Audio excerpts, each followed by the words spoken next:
The Hollow Grove. It was supposed to be a simple weekend getaway. 3 nights, 4 friends, and total isolation. Max had found the place through a niche subreddit. Abandoned cabins you can still stay in.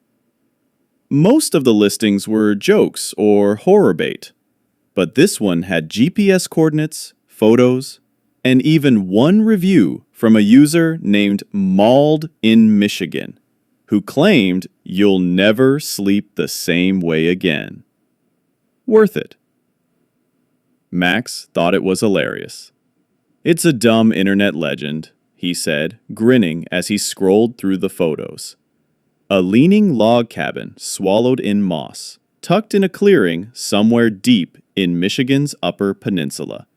No road signs, no power, no cell reception.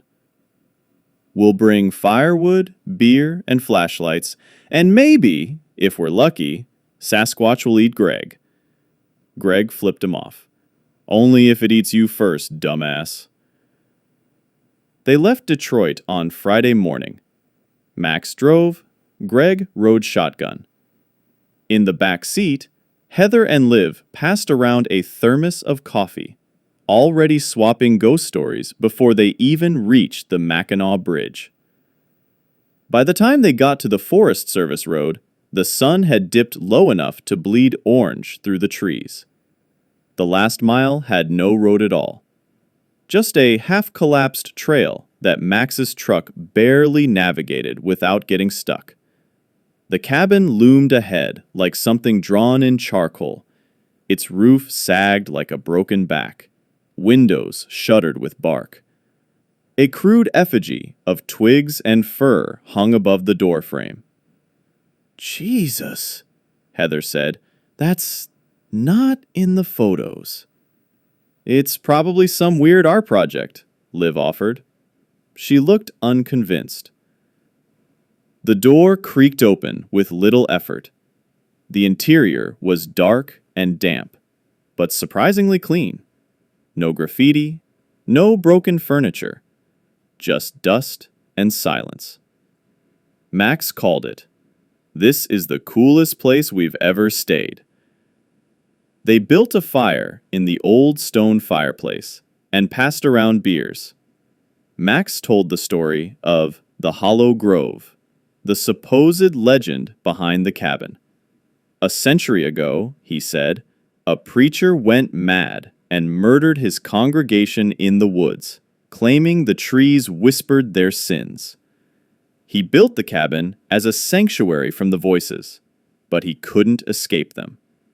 The story ended with the preacher nailing out his own eyes and vanishing into the forest, guided only by whispers. Greg laughed. You got that off some creepypasta site. Maybe, Max admitted, but it's local. Heather, didn't your cousin say something about the Hollow people? Heather hesitated. Yeah, sort of. My grandma used to say if you go into the wrong part of the forest at night, you might find people with no eyes, just hollow sockets. She said they see more than anyone. Greg snorted. Classic grandma horror. Heather didn't laugh. Later, Liv stepped outside to pee. She took a flashlight, but the beam barely pierced the trees. The moment she crouched, the light sputtered and died. Really? She muttered. She clicked it several times, nothing. And then, a whisper. Not wind. Not rustling animals. Words. See you. She stood up, heart hammering. Max? She called. No answer. She backed slowly toward the cabin and tripped over something half buried in the underbrush. It was a deer skull, antlers tangled with old cloth. On instinct, she threw it into the woods and ran inside. She didn't mention it. Not yet. In the morning, things felt off. Greg said he dreamed someone was standing over him all night. He laughed it off, but he looked pale. Heather said she heard whispering from the fireplace when no one else was in the room. They decided to hike, get some fresh air. The forest was gorgeous, green, endless, and eerily quiet. No birdsong, no insects. About a mile in, they found a grove. A perfect circle of trees, bark bleached gray, leaves stripped clean. In the center stood a tall figure made entirely of bundled twigs, with a deer skull for a head. Identical to the one Liv found, carved into the trees were dozens of symbols, eyes, hollow and dripping. Greg stepped closer, running a hand over one. "Looks like someone's art project," he muttered. Liv snapped, "Let's go, now." Back at the cabin, things only got worse. Greg's nose started bleeding. Then he vomited, twice. "I think it's altitude sickness," he muttered, swaying, "or mold." That night, the fire wouldn't light. Their phones dead. The thermometer read 40 Fahrenheit inside the cabin, but none of them felt cold. Max stayed up late, sketching the effigy they saw in the grove. Heather woke around 3 a.m. to find him sitting upright, staring at the wall, eyes unfocused. In his lap, a page covered in dozens of identical hollow-eyed faces. "Max," she whispered. He blinked and tore the page up without speaking. No one wanted to stay the third night, but Greg was in no condition to hike back. His legs barely held him upright. They argued about leaving him, but Max insisted they stay together. They spent the day inside, waiting for dawn. That evening, Heather screamed. On the far wall of the cabin, beneath a layer of peeling bark, she'd found something carved into the logs. "We see you," in long, sharp strokes. "It wasn't there yesterday," she whispered. "I swear."